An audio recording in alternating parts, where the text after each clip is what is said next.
நாம் அரசியலுக்கு வந்ததுலேருந்தே நம்மளை பற்றி நிறையா சில வதந்திகள் எல்லாமே சொல்லிக்கிட்டு இருக்காங்க இல்லையா?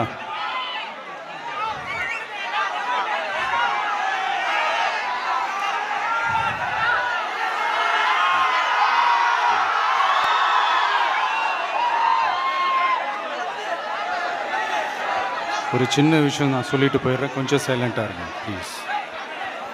நாம் அரசியலுக்கு வந்ததுலேருந்தே நம்மளை பற்றி நிறையா சில வதந்திகள், அந்த டீம் இந்த டீம் அப்படிலாம் சொல்லிக்கிட்டு இருக்காங்க இல்லையா? ஆனால் இவர் எந்த டீமும் கிடையாது, மக்களுடைய டீம், பீப்புள்ஸ் டீம் அப்படின்னு எல்லாருக்கும் தெரிஞ்சதுக்கப்புறம் வேற என்ன அவதூறு பரப்பலாம் இவர் மேலே அப்படின்ட்டு ட்ரை பண்ணி எல்லாமே அவங்களுக்கு ஒர்க் அவுட் ஆகலை. ஸோ கடைசியில் என்ன தான் இந்த விஜயை பண்ணலாம் அப்படின்னு நினைக்கும் போது தான் இந்த கூட்டணி அந்த கூட்டணிலாம் சேர போகிறாரு அப்படின்ட்டு ஒரு பொய்யான ஒரு பிரச்சாரத்தை பண்ணிக்கிட்டு இருந்தாங்க. இந்த நியூஸ் எல்லாம் கேட்டு நீங்கள் கொஞ்சம் கன்ஃபியூஸ் ஆகிருப்பீங்க. அதனால் இங்கே மறுபடியும் ஓப்பனாக தெளிவாக ஒரு விஷயத்தை நான் சொல்கிறேன்.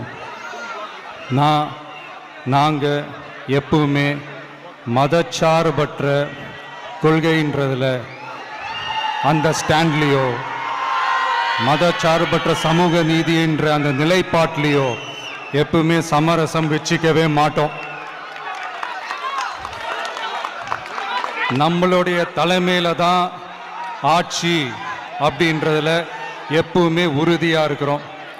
நம்மளுடைய முதல் மாநாட்டில் கூட நான் சொன்ன மாதிரி அரசியலில் யாருக்காகவும் எதுக்காகவும் எந்த விதமான ஒரு சமரசமும் நாம் வச்சுக்க போகிறதே எல்லாம் அந்த பேச்சுவார்த்தையே கிடையாது. சரிங்களா? அதனால் யார் என்ன அவதூறு பரப்புனாலும் தயவு செஞ்சு அதை நம்பாதீங்க. எல்லாம் வல்ல இறைவனின் அருளால் நாம நினைச்ச டார்கெட்டை நம்மளால நிச்சயமா அடைய முடியும்.